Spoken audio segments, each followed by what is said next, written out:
Je pense que la France se laisse un petit peu aller depuis trop longtemps et que le fait d'être dans l'Union européenne, ça permet de recadrer un petit peu les choses à une échelle supranationale.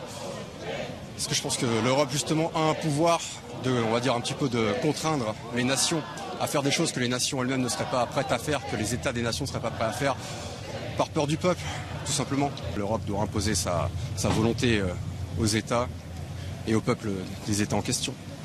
Alors pourquoi avoir décidé de venir aujourd'hui à Paris pour manifester auprès de ces foulards rouges?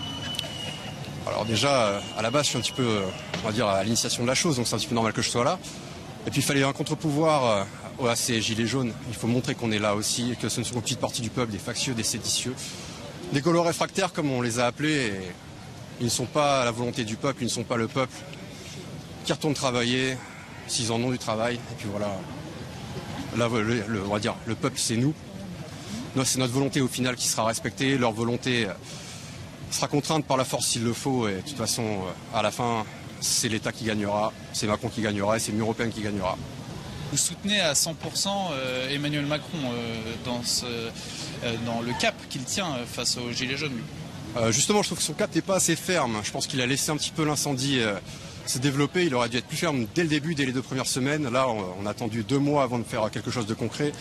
Je pense que la répression n'est pas assez forte parce que toutes les semaines c'est la même chose. Il y a eu quand même des centaines de blessés.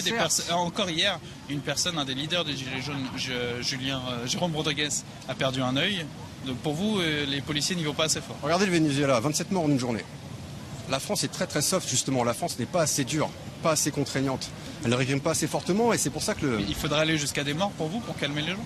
Pas forcément, mais au moins, on va dire avoir un pouvoir policier et judiciaire plus strict, plus ferme et calmer tout ce beau monde.